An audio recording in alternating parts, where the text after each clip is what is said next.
Hello, my name is Ehsan Salehi, one of the field application engineers for LDRA and also verification authority lead for LDRA LCS for phase standards.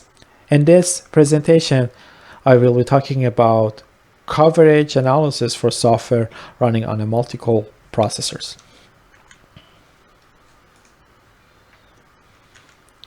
Processors have been evolved greatly to handle the process of enormous data in a most efficient, timely manner. The processors are the magic calculator where to create the soul in a computer device. What is SMP? Most of the world's multicore processors host are known as symmetric multicore processing, or SMP, which is in simply definition means executing and processing multiple tasks at the same time while the tasks that are being processed in parallel are identical, or in a mathematical way they are homogeneous. By combining the multiple processor hardware and software, this SMP can work in a way that two or more processors that have been designed to be symmetrical are connected to a shared memory with access to input and output devices. This is what you see happening in all computer systems. Followed early beginning of simple homogeneous multiple processors and SMP operating systems, a number of the configuration for both processors and operating system have emerged. Homogeneous symmetric multiple processors are the processors that cores are all the same types. Heterogeneous or asymmetric multiple processors uses a mix of the core types. Some of those may be a specialized core, for example, graphic processing units and such. Asymmetric multiple processors, or AMP, are a separate OS or a separate instantiation of the same OS runs on each core. Symmetric multi-core processing, or SMP, are a single instantiation of an OS, manages all cores simultaneously, and applications can flow to any of them.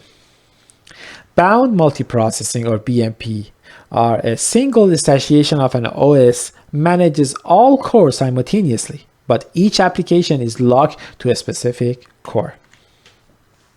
Most of the world's multi-core processor host SMP, which called SMP, symmetric multiprocessing. Operating systems are used for laptop or any portable devices. Those devices use standard control processing such that control processor runs on a particular speed with no deadline. Whether on a factory floor, in a medical devices, or in an aircraft, real-time critical systems demand quick decision-making processors. They deploy closed-loop control, allowing only a tight time window to gather data, process that data, and update the system. The challenges for the developers is that proving that execution time never exceeds their allotted window, and it's difficult when using multiple processors. FAA CAS32 is an informational position paper written to identify topics that could impact the safety, performance, and integrity of software airborne systems executing on multiple core processors, or MCPs. Although CAS32 is written specifically for the airborne systems, most of the issues raised are equally applicable to a safety critical system in other sectors such as railroads or auto cars. The diagram shows how CAS32 relates to some standards and recommendations concerning the airborne software system development. For CAS32A, AC20-193 and AMC20-193, the CAS32 will be deprecated when its recommendations are reflected in these guidance. For EASA AMC 20-193 and FAA AC 20-193. So expect the new documents to include only minor adjustment to the principle laid out in CAS 32.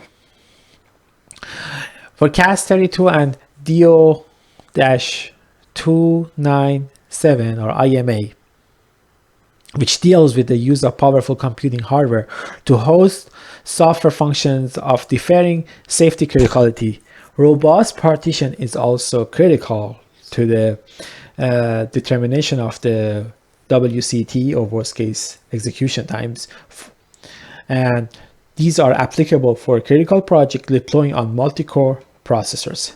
The common issue of partitioning, domain separation, and isolation techniques are discussed at length of the IEEE paper called A Framework for Analyzing Shared Source Resource Interfaces in a Multi-Core Systems. As showing in the WCET or worst case execution time, real-time operating systems need to satisfy stringent timing constraints imposed by the nature of the function they fulfill. Unfortunately, it is not possible in general to calculate definitive upper bounds on execution time for programs. Suppose that a real-time system runs on a single core processor and consists of a number of tasks running concurrently. The diagram here depicts several relevant properties of one of those real-time tasks. The upper curve depicts the set of all execution time, which will naturally vary. Developer must be aware of the worst case execution time in order to ensure that the timing window allocated to the task is adequate in all the time and in all the cases, basically. Even for an individual task, the state space is too large to exhaustively explore all possible execution and thereby determining an exact value for the WCT. There are, however, approximations that allow calculation of a safe side value. To understand why multi-core processor presents such a challenge, first consider how single-core processors handle the various tasks scheduled by an operating system. Single-core processors cannot run multiple processes in parallel. They use rapid scheduling to make it appear as though they do. A multitasking real-time system running on a single-core processor can hit a guaranteed deadline, as proven by Liu and Leyland in 1973.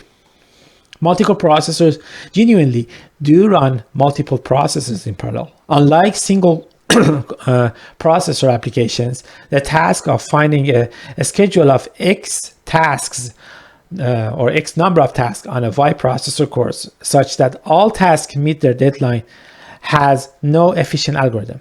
The symmetrical processing or SMP operating systems used in laptops and mobile phones do a good job, but they cannot guarantee to meet task deadlines. There is no known way to build an RTOS with uncompromised optimal SMP scheduling. Exacerbating that problem, multi-core processors hardware interfaces can occur anywhere processes share hardware. The combination of multi-core interfaces channels, the insoluble X tasks on Y cores conundrum demands a rethink of many established practices, reliance upon the constraints implied by a single core devices. The only way to guarantee a worst case execution time for multi-core processing is to introduce restrictions to the architecture of the solution. Two CAS 32A statements are particularly significant. One is MCP core usage 3, which says the applicant has identified the interfaces channels that could permit interfaces to affect the software applications hosted on the MCP cores and has verified the applicant's chosen mean of mitigation of the interfaces. This places a burden on a developer to determine that all the interfaces channels are known and have been adequately dealt with. The MCP Software 1 says applicants who have verified that their MCP platform provides both robust resources and time partitioning may vary applications separately on an MCP and determine their worst case execution time separately. This apprentice effectively demands partitioning, simply because the problem associated with the driving a reliable worst case execution time without it. We want to make sure we don't go too far on the multicore, and don't forget the fact that any of those CAS32s are depending whether if you are using a DO-170AC or not on the at least airborne programs that are dealing with the safety. To make sure the CAS32 is satisfied, user must satisfy all the DO-170AC requirements applicable to their projects. As you can see here, validation and verification processes are being called in the DO-170AC standards are mentioned here. Why approximated worst case execution time calculation? Why? Even in the case of a single core processors, the calculation of the worst case execution time based on the first principle is not a trivial exercise. Several methods exist, including end-to-end measurements of the execution times and manual static analysis techniques such as counting and summing assembler instructions for each function, loop, or etc. The calculation of a definitive value of worst-case execution time by mathematical analysis is not soluble in the general cases. According to Reinhold Wilhelm, any such approach will therefore require approximation such that tool will necessarily error on it. That is better than nothing, but it is an environment where precision is everything. It cannot be ideal, even without additional vagaries introduced by multiple processors. A better way to process that is to use a precise calculation where they are available and to use them in combination with the empirical measurements where they are not. The LDRA toolsuite provides an integrated static and dynamic analysis environment to ease that process. A static analysis does have a contribution to make a more precise, reliable approach. There are long-standing and proven mechanisms available to measure the properties of the software code, which are independent of their execution on any particular platform. For example, Halstead matrix reflects the implementations or expressions of an algorithm in different languages to evaluate software module size, software complexity, and the data flow information. TB Vision component of the LDRA toolsuite can calculate these metrics precisely. Such approach can identify which sections of the codes are the most demanding of processing time, but cannot provide the absolute value for those maximum time elapsed. The same static analysis also yields call diagrams associated with the code base, presenting a means of visualization calls to the most demanding functions in the context of the code base as a whole.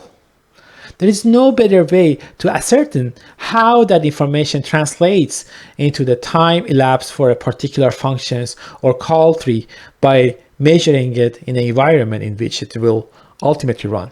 TB run components of LDRA toolsuite can measure that dynamically. Most functional safety standard promotes the use of coding standards. TB Vision component of LDRA toolsuite, it is used to verify compliance with coding standards such as MISRA-C. That is significant in the context of CAS32A and multicore processor-based systems in general. The rule promoted by these standards guard against the insertion of runtime defects that have potential compromise shared resources. DO-178, IEC 61508, ISO 26262, and other standards concerned with functional safety require functional coverage analysis. A structural coverage data is collated during the requirement-based test procedures. The execution of an instrumented copy of the source code records that the paths are taken during the execution and resulting output submitted for the structural coverage analysis. Coverage analysis at the software level requires instrumentation probes within the code to track execution. That inevitable and it is impacting on both performance and resources. It is necessary to minimize that impact for instrumentation to be effective in a multi-core systems. LDRA instrumentation techniques rely on the probes inserted into each basic blocks, meaning there are few of them. With the number of probes are minimized, it is also important to the memory required to store the coverage data. Bit-packed storage uses individual bits in the word that correspond to the probe location. That location is pre-calculated as is saving execution time. In a multi-core systems, collisions are possible. If more than one core writes to the same location, all but the first attempt will fail. However, embedded systems generally run in a loop. It is therefore highly likely that the probes will execute repeatedly, and coverage that is unrecorded due to the collision will be recorded on the subsequent passes.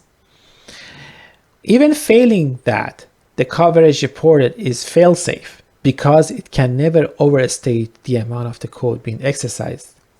The alternative approach involving the semaphores or mutexes would have a significant performance overhead. The LDRA tool suite retains the use of such mechanism for MCDC analysis, where atomic locking ensures the accuracy of the completeness of the results.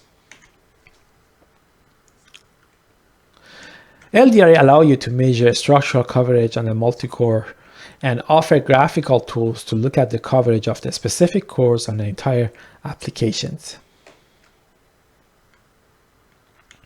DO-178C section 4.4.42c states that analysis should perform to confirm that the requirement-based testing has exercised both the data and the control coupling for all the components.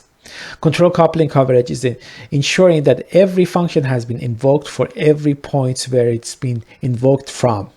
Data flow coverage is showing that we can exercise every access to that specific data.